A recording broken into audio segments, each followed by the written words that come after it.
Welcome guys, talk through tarot में आप सभी का स्वागत है। फ्रेंड्स, आज इस रीडिंग में हम ये जानेंगे कि क्या आपके पर्सन को आपकी परवाह है, क्या आपके पार्टनर को आपकी फीलिंग्स की कद्र है, क्या उनको भी आपके साथ नो कांटेक्ट में या लेस कांटेक्ट में किसी तरह की पेन फील होती है, दर्द फील होता है या जुदाई का गम फील होता है या नहीं। तो ये रीडिंग कलेक्टिव रीडिंग होगी, टाइमलेस होगी, जनरल होगी, कोई भी इसे देख सकता है। और जिसके मन में बहुत सारे सवाल हैं अपने पार्टनर के बारे में जानने के लिए, तो शायद ये वीडियो आपको काफ़ी हद तक हेल्पफुल रहेगा और आपको गाइडेंस देगा। चलिए स्टार्ट करते हैं। मैंने कार्ड्स को ऑलरेडी निकाल लिया है शफल करके, और यहाँ जो पहला कार्ड आया है, यहाँ पर इमोशनल विड्रॉल का कार्ड है। मतलब आप या आपके पार्टनर को ऐसा लगता है कि इस रिश्ते में इमोशंस कम हो गए हैं, कमज़ोर पड़ गए हैं। जितने इमोशंस आप या आपके पार्टनर एक दूसरे के लिए फील करते थे, जो आप लोगों की एक दूसरे के प्रति भावनाएं थीं, प्यार था, केयर करना था, एक दूसरे को याद करना, मिस करना, एक दूसरे के लिए एक्शन लेना, एफ़र्ट लगाना, आपके पार्टनर को ऐसा लग रहा है कि शायद आपने इस रिश्ते से अपने आप को दूर कर लिया है। और उनको ये भी लगता है कि आपने शायद अपने दिल के दरवाज़ों को बंद कर लिया है, क्योंकि आपके लगातार इस पर्सन को मौके देने के बाद भी आपके पार्टनर में वो चेंज नहीं आया जो आप उनसे कहते थे या आप जो उनसे उम्मीद लगाते थे। तो अब यहाँ पर क्या है, हमारा जो टाइटल है कि क्या उनको आपकी परवाह है। देखिए, उनको आपकी परवाह अब जाके फील हो रही है, और इनको ऐसा भी लग रहा है कि अब वो आपके बारे में इतना क्यों सोच रहे हैं। क्या ऐसा आपका और उनका रिलेशन है जिसकी वजह से ये पर्सन आगे भी नहीं बढ़ पा रहे, वहीं की वहीं इनको लगता है ज़िंदगी रुक सी गई है। कुछ लोगों को मैं ये भी कहूँगी कि आपको इस रिलेशन में ना अपनी तरफ से बहुत ज़्यादा एफ़र्ट नहीं लगाने। अगर आपने लगा दिए हैं एफ़र्ट, आपने बहुत कुछ किया है इस रिलेशन को बचाने के लिए, तो अभी वो वक्त आ गया है कि अब आपको बैठकर अपने जीवन में बहुत सारी बातों को एनालाइज़ करना है कि आपकी लाइफ में टॉप प्रायोरिटी क्या है। अभी इस वक्त आप कहीं भी हो, दुनिया के किसी भी कोने से इस वीडियो को सुन रहे हो, तो ये भी एक कोइंसिडेंस है कि आप इस वीडियो तक पहुँचे हो। शायद आपके मन में कोई ऐसा सवाल हो सकता है, कोई ऐसा मन में दुविधा हो सकती है जो यूनिवर्स आपको इस वीडियो के माध्यम से बताना चाह रहे हैं। तो आपकी इंट्यूशन अगर इस रिलेशन के लिए कुछ भी आपको इंडिकेशन देती है, साइन देती है, या आपके अंदर कोई ऐसी इंस्टिंक्ट है जो आपको बार बार कुछ बताना चाह रही है, प्लीज़ उसको इग्नोर मत करें। कई बार क्या होता है, इंसान ये सोचता है कि चलो छोड़ो, एक मौका और दे देते हैं, क्या पता फिर से हमारा रिश्ता ठीक हो जाए। लेकिन आपको अंदर से पता होता है कि ये पर्सन ने तो पहले भी 2 से 4 बार मुझे, या उससे भी ज़्यादा बारी मुझे ऑप्शन की तरह ट्रीट किया है, मुझे हल्के में लिया है। अंदर से आपकी आत्मा आवाज़ दे रही होती है कि ठहर जाओ, रुक जाओ, अभी भी समय है, संभल जाओ। लेकिन आप लोग प्यार के आगे मजबूर हो जाते हो। आपके सारे कार्ड्स ना यहाँ पर आपके एम्पैथिक नेचर को दिखा रहे हैं। आप लोगों के प्रति बहुत एम्पैथेटिक रहते हो, सामने वाले को अच्छे से समझना, दिल से दिल की जो कनेक्शन है, या दिल से दिल का जो मन ही मन में जो एक विचार चलता है, वो आप जान लेते हो। लेकिन आपको लगता है कि सामने वाले क्यों आपको समझ नहीं पाते। तो अब आपके पार्टनर को क्या लगता है कि आप इनकी पहुंच से बाहर हो। यहाँ पे उन लोगों की भी बात करूँगी जो लोग किसी थर्ड पार्टी सिचुएशन में हैं, यानी कि कोई एक्स्ट्रा मैरिटल अफेयर आपका या आपके पार्टनर का हो सकता है। और कुछ कार्ड्स यहाँ पर उन लोगों के भी निकले हैं जो किसी अनमैरिड पार्टनर से डील कर रहे हैं।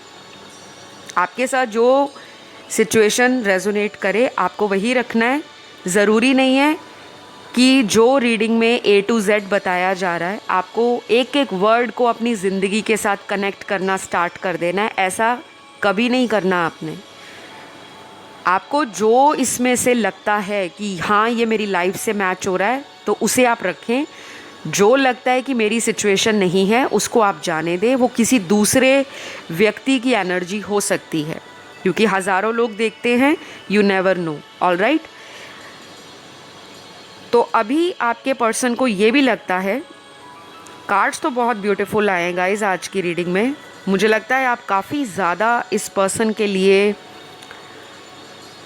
मैनिफेस्ट कर रहे हो, या आप शिव भक्त हो सकते हो, माँ दुर्गा के भक्त हो सकते हो, कृष्णा के भक्त हो सकते हो, लॉर्ड बुद्धा के भक्त हो सकते हो। और आजकल आप काफ़ी ज़्यादा अपने हायर सेल्फ से कनेक्ट कर पा रहे हो, और जितना ज़्यादा आप अपनी हायर सेल्फ से कनेक्ट करोगे आपकी इंट्यूशन भी उतनी ज़्यादा आपको अच्छे से गाइडेंस देगी। और इस रिलेशन के अंदर जो भी दुविधा चल रही है, जो भी इन एंड आउट रिलेशन चल रहा है, या किसी तरह का मन मुटाव है, मिसअंडरस्टैंडिंग है पार्टनर के साथ, आने वाले दिनों में आपको खुद ही इस रिश्ते की क्लैरिटी मिल जाएगी। चाहे वो वीडियो के थ्रू मिले, चाहे आप किसी से पर्सनल रीडिंग ले लो अपनी, चाहे आपको कोई एस्ट्रोलॉजर, न्यूमरोलॉजिस्ट गाइडेंस दे, या किसी हीलर से आप अपने हीलिंग सेशन ले सकते हो। और अगर आपने किसी तरह का जेमस्टोन डाला है, क्रिस्टल डाला है, कोई रुद्राक्ष डाला है, गले में कोई माला डाली है जो कि सेक्रेट माला है, किसी ने आपको दी कि आप इसे डालिए, इससे आपकी हीलिंग होगी, तो वो पॉजिटिविटी आपके रिलेशन के अंदर आगे चलकर आने वाली है, ऐसा मैं देख पा रही हूँ। तो आपके पर्सन के लिए आपका ये कनेक्शन एक डिवाइन कनेक्शन है। अब इनको ये फील हो रहा है, और आपके पार्टनर को ये भी लगता है कि उन्होंने आपसे बहुत झूठ बोले हैं, लेकिन आपने उनके झूठ को पकड़कर भी उनको हर बार माफ़ किया है। तो ऐसा इंसान उनको कहाँ मिलेगा आज के ज़माने में, ये ऐसा सोचते हैं। मुझे यहाँ पे बहुत स्ट्रॉन्ग इंट्यूशन है और एक ऐसी स्ट्रॉन्ग फीलिंग आ रही है जिसे हम गट फीलिंग कह सकते हैं। आपके पर्सन को ना ये लग रहा है कि उन्होंने आप जैसे पार्टनर को लाइफ से खो दिया है, उनके हाथ से एक सुनहरा मौका निकल गया है, या फिर उनको ऐसा लग रहा है कि आपकी लॉटरी लगने वाली है, या आपको कोई ऐसा व्यक्ति मिल चुका है इनके अलावा जो इस पर्सन से लाख गुना बेटर है। तो अब इनको आपके पास आने की एक तड़प मच रही है। ये अपनी एनर्जीज़ को ना संभाल नहीं पा रहे। इनको बीच बीच में पैनिक अटैक्स भी आते होंगे, और ये अपनी फ्रस्ट्रेशन या कह लो एंजाइटी, उसको निकालने के लिए क्या करते हैं कि ये दोस्तों के साथ बाहर चले जाते हैं घूमने, अपने फ्रेंड सर्कल में टाइम बिताने का प्रयास करते हैं। कुछ लोगों के पार्टनर टोटली ऑपोजिट नज़र आ रहे हैं, जो कि अपने आप को लोगों से अलग रख रहे हैं, आइसोलेट कर रहे हैं। उनको ऐसा लगता है कि हर इंसान उनके साथ सिर्फ़ और सिर्फ किसी मकसद के लिए या इनके लिए कोई फीलिंग नहीं रखता, सिर्फ एक सेल्फिश पर्पस के कारण इनके दोस्त, इनका कोई करीबी इनकी ज़िंदगी में जुड़ा हुआ है, और फिर ये आपको कंपैरिजन में रखते हैं। यहाँ पे ना ये रीडिंग उन सभी के लिए रेजोनेट करेगी जिनका अपने पार्टनर से चाहे रेगुलर कांटेक्ट बना हुआ है, मतलब रोज़ बातें होती हैं, सब कुछ है, नॉर्मल लाइफ चल रही है, लेकिन अंदर ही अंदर आपको ऐसा लगता है कि प्यार में ना वो दूरियां आ गई हैं। जैसा पहले हमारा कनेक्शन होता था, रोमांटिक, पैशनेट, एक दूसरे को लेकर टाइम देना, एक दूसरे को लेकर फ्यूचर सोचना, डीप कॉन्वर्सेशंस करना, heart to heart connection feel होता था। फील तो आज भी होता है, लेकिन ये है कि उस फीलिंग को आप दोनों में से किसी एक ने दबा लिया है, सप्रेस कर लिया है। और उसका भी रीज़न है क्योंकि कब तक कोई इंसान अपने दिल को बार बार दुखाता रहेगा, हर्ट होता रहेगा, किसी की याद में तड़पता रहेगा, अकेला रहेगा। और जब इंसान को एक वक्त पर ऐसा लगता है कि मैंने जो भी करना था इस रिलेशन में, मैंने ए से लेके जेड तक हर उस चीज़ को किया है जो मुझे लगता था कि मेरे अकॉर्डिंग वो करने से मेरा रिश्ता बच जाएगा, लेकिन आपने तो बहुत किया। आपके पार्टनर को इस बात का भी पता है और ये हमेशा बचते बचाते रहे हैं आपके रिलेशन में कि इनको ज़्यादा मेहनत ना करनी पड़े। और जैसे कहते हैं ना, बहुत सोच समझकर कदम फूंक फूंक कर रखना कि आपके साथ इनके रिलेशन में कभी कोई प्रॉब्लम ना आए, इनकी फैमिली को ना पता लग जाए। जिस केस में या जिस सिनेरियो में ये पर्सन किसी और से शादीशुदा है, उस सिनेरियो में भी ये अपनी फैमिली से बहुत कुछ हाइड करके आपके साथ एक रिलेशन चला रहे थे। लेकिन जब आपको लगा कि ये पर्सन बोलता कुछ है, दिखाता कुछ है, करता कुछ है और इसके एक्शंस, इसके वर्ड्स के साथ जस्टिस नहीं करते, तो आपको धीरे धीरे समझ आने लगा कि ये मुझे डिज़र्व नहीं कर रहे, ये मेरी लाइफ को पूरी तरह से कंट्रोल करने की कोशिश भी करते हैं। तो आपके पर्सन में ना काफ़ी कुछ ऐसी नार्सिस्टिक क्वालिटीज़ हैं, इसे मैं क्वालिटीज़ नहीं कहूँगी, ट्रेट्स कहूँगी, क्योंकि ये जो नार्सिस्टिक पर्सनालिटी होती है ये कभी कभी टॉक्सिक हो जाती है। मजॉरिटी ऑफ द टाइम एक नार्सिस्टिक पर्सन ऐसा होता है, आप इसे गूगल कर सकते हो, जो अपने अकॉर्डिंग सामने वाली की लाइफ को, उसकी फीलिंग्स को, उसके इमोशंस को, उसके प्यार को और उसको अपने अकॉर्डिंग चलाता है। जब उसका दिल करेगा वो इस रिलेशन में आ जाएगा, जब उसका दिल करेगा इस कनेक्शन से निकल जाएगा और फिर बाद में आकर सॉरी बोलकर मुझे एक और मौका दो, फिर से आपको इमोशनली अपनी बातों में लेकर अपने मकसद को पूरा करने के लिए फिर वो इस रिलेशन में आ जाते हैं। और जब उनको लगता है कि वो इस रिश्ते में बोरियत फील कर रहे हैं, डल फील कर रहे हैं, जब उनको लगता है कि उनकी इच्छाएं पूरी नहीं हो रही इस रिश्ते से, फिर वो बाहर दूसरे लोगों में अपनी खुशियां ढूंढना शुरू कर देते हैं। तो थोड़ी ना मुझे टॉक्सिक वाइब आ रही है, लेकिन ये सबके साथ रेजोनेट हो ये ज़रूरी नहीं है। कुछ लोगों के पार्टनर ने ये कनेक्शन स्टार्टिंग में बहुत रोमांटिकली बढ़ाया था आगे। प्यार भी बहुत दिख रहा है मुझे कार्ड्स में, क्योंकि यहाँ पे मुझे सोलमेट एनर्जी फील हो रही है कि ये कनेक्शन आपका जिनके साथ भी है वो आपके सोलमेट हो सकते हैं।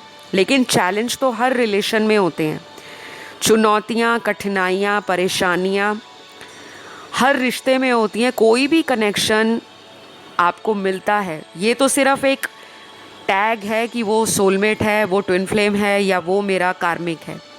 मैं टैग्स पर ज़्यादा ध्यान नहीं देती, क्योंकि टैग्स हमने अभी कुछ ही सालों में डिस्कवर किए हैं। उससे पहले हमें सिर्फ बचपन से बड़े होने तक प्यार के बारे में ही पता था कि जो हमें खुशी दे, हमारी इच्छाओं को पूरा करे, हमें केयर करे, हमें नरिश करे, हमारे साथ ग्रो करे, हमें सपोर्ट करे और हमें प्रोटेक्ट करे, हमें स्पेशल फील कराए, वही प्यार है। हमने बचपन से बड़े होने तक हर रिलेशन को इसी तरह जज किया है, हर रिलेशन को इसी बेसिस पे आंका है। और अब जाके ये रिसेंट ईयर्स में ये टैगलाइन स्टार्ट हो गए हैं कि ट्विन फ्लेम है, आप ट्विन फ्लेम जर्नी पर हो, आप सोलमेट कनेक्शन में हो और सोलमेट में भी आप हायर लेवल सोलमेट के साथ डील कर रहे हो। और कुछ लोगों को कार्मिक रिलेशनशिप्स का नाम सुनकर ही चक्कर आने लगते हैं, घबराहट हो जाती है, मन में एक डर बैठ जाता है कि अगर कार्मिक है तो शादी तो होगी नहीं, एफर्ट क्यों लगाना। लेकिन ये नहीं पता कि अगर हम इस जन्म में आए हैं, इस धरती पर आए हैं, हमारा हर उस पर्सन के साथ एक कर्मा जुड़ा है, वो किसी भी रूप में हो। हमारे घर वाले भी हमारे कार्मिक हो सकते हैं, घर से बाहर जिन्हें हम मिलते हैं, स्ट्रेंजर्स, अजनबी, दोस्त, स्कूल कॉलेज में मिलने वाले फ्रेंड्स, हमारे गुरु, ऑफिस में मिलने वाले ऑफिस कुलीग्स, हमारा बॉस, हमारा कोई लव पार्टनर, हमारे हस्बैंड वाइफ, कोई भी इंसान जिसके साथ हमारा कर्मा जुड़ा है, हमें नहीं पता कि वो हमारा कार्मिक रिलेशन है कि क्या है। तो मैं आपको यही कहूँगी कि आप लोग इन टैग्स के ऊपर ज़्यादा फोकस मत करा करें। कि कमेंट में अक्सर मैं ये देखती हूँ, मैम कार्मिक रिलेशन है तभी इतनी तकलीफ़ हो रही है, मैम सोलमेट कनेक्शन है इसलिए पर्सन हमें सिर्फ फ्रेंड जोन करके रखते हैं लेकिन लव को कन्फेस नहीं कर रहे। ट्विन फ्लेम है तो रनर चेज़र लगा हुआ है और ट्विन फ्लेम एनर्जी बहुत डिवाइन होती है, तो कभी ना कभी तो हम ज़रूर मिलेंगे। तो ये चीज़ें आपको सोचनी नहीं है, ये आपका काम है ही नहीं सोचने का। आपको कर्मों पे विश्वास करना है, आपको कर्म करते रहना है, अपने आप को रोकना नहीं है, अपने आप को किसी बाउंड्री में बंद करके नहीं रखना कि अगर पार्टनर मेरी लाइफ में रहेगा मैं तभी खुश रहूँगी, मुस्कुराऊँगी, तभी लाइफ में ग्रो करूँगी, तभी ब्यूटीफुली ज़िंदगी में आगे बढ़ूँगी। ऐसा नहीं सोचना। आपको अपने आप से शुरुआत करनी है, सेल्फ लव करना है। क्योंकि ये मैं बातें आपको क्यों बता रही हूँ, आपके जो कार्ड्स आए हैं, अगर तो आप इस तरह की एनर्जी में आ जाओगे कि आपने बहुत ज़्यादा सामने वाले के ऊपर डिपेंड नहीं रहना, को डिपेंडेंसी को लेट गो करो, अपनी पावर को समझो, अपनी ब्यूटी को समझो, अपनी इनर स्ट्रेंथ को समझो, अपनी क्वालिटीज़ को पहचानो, अपनी वर्थ को जानो, अपनी वैल्यू बढ़ाओ, ताकि सामने वाला भी इस प्यार की कद्र करे। क्योंकि आज की रीडिंग में सिर्फ और सिर्फ 40 to 50% लोगों के पार्टनर को ही अब जाकर आपकी परवाह स्टार्ट हुई है। बाकी के बचे 50% लोगों के पार्टनर आज भी एक तरह की दुविधा में फंसे हुए हैं, जो कि कार्मिक पैटर्न है। किसी ऐसे साइकिल में ये फंसे हुए हैं जहाँ पे ये चेंज होना ही नहीं चाह रहे। इनको चेंज होने के लिए मुझे लगता है अगले 3 से 6 महीने लग जाएंगे। तो आपके पर्सन के यहाँ पर परवाह करने के बहुत सारे कार्ड्स निकले हैं, स्पेशली उन लोगों के लिए जिनका 1 दफ़ा या 2 दफ़ा ब्रेकअप हो चुका है, या फिर अगर ब्रेकअप नहीं हुआ तो आप दोनों के बीच में कुछ ऐसा ख़त्म हुआ है जो आप सोच नहीं सकते थे, या ये सब कुछ सडन हुआ, टावर मोमेंट आया, चीज़ें तहस नहस हो गई। हो सकता है आपने इनसे शादी करने का सपना देखा था, इनको बोला, इस पर्सन ने भी बोला कि ठीक है सब कुछ समय के साथ सही हो जाएगा, थोड़ा वक्त लेते हैं। तो शायद इन्होंने इतना लंबा वक्त ले लिया कि आपको लगा कि ये तो टाइम पास कर रहे हैं, और जब आपने इनसे विड्रॉ कर ली अपने इमोशंस, अपनी एनर्जी, अपना टाइम, तब इनको आपकी परवाह स्टार्ट होगी और ये अब चाहते हैं कि आपका रीयूनियन हो। ये वापस आपके साथ एक रीस्टार्ट देख रहे हैं, और इस पर्सन का आपकी लाइफ में आने का स्ट्रॉन्ग चांस भी बन रहा है। और ये पर्सन आने वाले 15 दिनों से लेकर अगले 45 दिनों के बीच में नंबर 15 और नंबर 45 बहुत इम्पॉर्टेंट आए हैं। अगले 15 घंटे भी हो सकता है, अगले 45 घंटे भी हो सकता है, अगले 15 दिन भी हो सकता है, और अगले 45 दिन, यानी कि 15 till 45 डेज़ इन बिटवीन। इस बीच आपका और आपके पार्टनर का कैसे भी करके कांटेक्ट दोबारा बनना, या किसी तरह से आपको ऐसा लगेगा कि ये इंसान चाह रहा है कि ये वापस आपकी लाइफ में वापस आए। चाहे ये कैसे भी आपकी लाइफ में आने की कोशिश करें, चाहे छोटे मोटे किसी ऑफ़र को देकर शुरुआत करें, जैसे धीरे धीरे इंसान दोबारा ट्रैक पर आता है कि चलो फ्रेंडशिप से शुरू करते हैं, फिर आगे जाकर ये अपनी लव वाली फीलिंग्स, अपने रोमांस को कन्फेस करेंगे। और ये सिर्फ करेंगे नहीं, ये आपके लिए एक्शन लेंगे। यहाँ पर ना बातों से ज़्यादा प्रैक्टिकल कार्ड्स निकले हैं। तो इनको आपकी परवाह भी हो रही है, और ये परवाह क्यों कर रहे हैं? क्योंकि इन्होंने अकेलेपन को देख लिया। शायद ये पहले आपके रिश्ते में आपको बोलते होंगे कि आप हमेशा मेरे पे नज़र रखते हो, मेरे बारे में बार बार पूछते रहते हो, मेरे दोस्तों को फ़ोन लगा लेते हो कि वो कहाँ है, क्यों वो मेरा फ़ोन नहीं उठा रहा या उठा रही। तो ये चीज़ें ना इनको डराती थी कि आप ज़्यादा इन पर डिपेंड हो गए हो, आप ज़्यादा इनको लेकर पॉसेसिव हो गए हो। कुछ लोगों को ये चीज़ें पसंद होती हैं कि ओ माय गॉड, वो मुझे कितना केयर करता है, मेरी कितनी परवाह करता है। लेकिन कुछ लोगों को ये चीज़ें बिल्कुल पसंद नहीं होती, वो अपनी फ्रीडम एंजॉय करना ज़्यादा पसंद करते हैं और उनकी प्रायोरिटीज़ लाइफ में कुछ और होती हैं। तो मुझे जो देखकर लग रहा है कि पहले ये जिस चीज़ से भाग रहे थे, अब ये वही चीज़ें अपनी लाइफ में वापस चाहते हैं। आपका प्यार वापस चाहते हैं, जिस तरह से आप इनकी देखभाल करते थे, केयर करते थे, इनके लिए पॉजेसिव एटीट्यूड दिखाते थे, इनके लिए आप हमेशा अवेलेबल रहते थे और इनको स्पेशल फील कराते थे। तो शायद बाकी लोग इनकी लाइफ में तो हैं, लेकिन इनको खालीपन लग रहा है उनके साथ भी। ये वापस तो पक्का आएंगे गाइज़, चाहे वापस आके ये आपको ये बोलें कि चलो हम फ्रेंड बन के रह लेते हैं, अगर शादी नहीं हुई तो मैं तुम्हारा साथ देने के लिए रेडी हूँ। वो आपका चॉइस है कि आप इस पर्सन को इनके वापस आने के बाद मौका देना चाहते हो या नहीं, टोटली अप टू यू। लेकिन ये आएंगे ज़रूर। तो जो मैंने आपको टाइमलाइन दिया है उसको आपको याद रखना है, लेकिन बहुत ज़्यादा चिंता नहीं करनी कि ओ माय गॉड 15 दिन निकल गए, कॉल नहीं आया, मैसेज नहीं आया। हैव पेशेंस, अपनी गुड हेल्थ पर ध्यान दो, अपनी इंट्यूशन को स्ट्रॉन्ग करो, अपने हार्ट को फॉलो करो, अपने चक्रास को बैलेंस करो, सेल्फ लव बढ़ा दो, सेल्फ केयर बढ़ा दो। और कुछ चीज़ों को जो आपके कंट्रोल में नहीं है आप उसे लेट गो कर दीजिए। अक्सर लोग क्या करते हैं कि मुझे 10 दिनों में ही इनका कांटेक्ट आना चाहिए, मुझे 1 महीने में ही इनसे दोबारा बात करनी है। तो अगर आप ऐसी ज़िद रखोगे तो चीज़ें आपके अकॉर्डिंग नहीं, यूनिवर्स के अकॉर्डिंग चलती हैं। तो थोड़ा सा आपको कुछ चीज़ों को पेशेंटली हैंडल करना है और अपनी वर्थ को समझना है। आपके पर्सन के यहाँ पर नाम के कुछ इनिशियल्स आए हैं जो कि इनके नाम का पहला लेटर हो सकता है, और अगर आपसे रेजोनेट नहीं करता डोंट वरी, कोई बात नहीं। ये करंट एनर्जीज़ हैं, आपको बस मैनिफेस्ट करते रहना है और अपने रोज़मर्रा के कामों को जो भी आप करते हो उसमें अपना फोकस रखना है।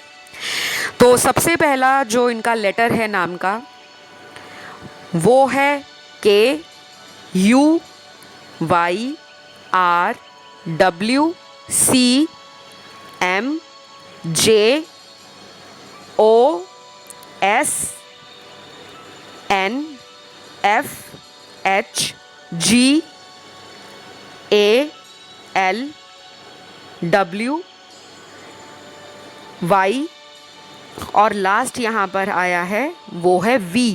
यहाँ पे कुछ लेटर्स 2 बारी रिपीट हुए हैं तो उनकी एनर्जी थोड़ी सिग्निफिकेंट है, और जिनके नहीं आए don't worry.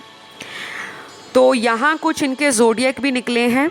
Sun, moon, rising और वीनस में ये ज़ोडिएक आपके पार्टनर के चार्ट में आने वाले कुछ दिनों में काफ़ी ज़्यादा असर दिखाएंगे, इनके थॉट्स पर, इनकी फीलिंग्स और इमोशंस पर, प्लस इनके एक्शंस पर। तो ये राशियाँ कौन सी हैं? सबसे पहला यहाँ जो राशि आई है वो है कैप्रिकॉर्न, मकर राशि। फिर यहाँ जो राशि आई है वो है लिब्रा, तुला राशि। कैंसर है कर्क राशि। स्कॉर्पियो है वृश्चिक राशि। लियो है सिंह राशि। एक्वेरियस है कुंभ राशि। एरीज है मेष राशि। तो ये कुछ राशियां हैं आपके पार्टनर की, जिनकी नहीं आई डोंट वरी, ये करंट फीलिंग्स पे, एनर्जीज़ पे आपकी रीडिंग होती है। और राशियों से, ज़ोडिएक साइन से, इनिशियल से ज़्यादा इम्पॉर्टेंट होता है ज़िंदगी में सिचुएशन क्या चल रही है, एनर्जी क्या है और पॉसिबल आउटकम क्या है। तो आपके पार्टनर को आपसे ये भी लगता है कि आप उनके संसार को, उनके वर्ल्ड को कंप्लीट करते हो, क्योंकि आप में वो बैलेंस करने की ताकत है, वो इंट्यूशन है जो आप उनके मन की बात को जान लेते हो। शायद और लोग उनकी मन की बात को नहीं जान पाते। आपके पर्सन ना थोड़े चालाक भी हैं और इनको कई बार ये भी लगता है कि जितने वो चालाक है उतने ही ज़्यादा मासूम आप हो, इनोसेंट हो। और जहाँ पर आपको इंटेलिजेंस यूज़ करनी है आप वहाँ पे बखूबी इंटेलिजेंस को यूज़ करते हो। तो ये सारी क्वालिटीज़ अब उनको आपके अंदर ज़्यादा फील हो रही हैं, क्योंकि मुझे क्लियरली दिख रहा है कि आप लोगों में सेपरेशन चल रहा है। और जिन लोगों का कांटेक्ट भी है तो उस कांटेक्ट में भी ऐसा रहता है कि बीच बीच में पुरानी बातों को लेकर आप लोग डिस्टर्ब हो जाते हो, एंशियस हो जाते हो, और फिर कई कई दिनों तक उसी पुरानी बात को लेकर आप में झगड़ा बरकरार रहता है। तो ये रही आप लोगों की आज की रीडिंग। आई होप ये रीडिंग आपसे कनेक्ट हुई हो। अच्छी लगे तो लाइक शेयर सब्सक्राइब करना, और अगर नहीं भी अच्छी लगी तो कमेंट करके ज़रूर बताना कि क्या चीज़ आपको पसंद नहीं आई। मैं इम्प्रूव करने की कोशिश करूँगी, और नए से नए टॉपिक चैनल पर बहुत सारे आ रहे हैं, अलग अलग वीडियोज़ आएंगे, तो चैनल से जुड़े रहें। घंटी का आइकन जो है, बेल आइकन, उसको दबा दें, ताकि जैसे ही कोई नया वीडियो चैनल पर अपलोड होता है तुरंत आपको उसका नोटिफिकेशन मिल जाए। मेरे साथ कंसल्टेशन लेने के लिए आपको सारे डिटेल्स जो हैं डिस्क्रिप्शन बॉक्स में मिल जाएंगे, या फिर स्क्रीन पर कॉन्टैक्ट डिटेल्स फ्लैश हो रहे हैं, वहाँ जाके कॉन्टैक्ट करें। कमेंट सेक्शन में बचना है आप लोगों को। मैं कोई भी WhatsApp number, email ID, contact number, mobile number नहीं देती, ना ही कोई bank account number comment section में देती हूँ, किसी तरह का लिंक नहीं देती। तो बहुत सारे लोगों ने नकली और फेक अकाउंट बनाए हैं टॉक थ्रू टैरो के नाम से, ऐसे लोगों से सावधान रहें। आज के लिए इतना ही। Love you all, take care, bye bye.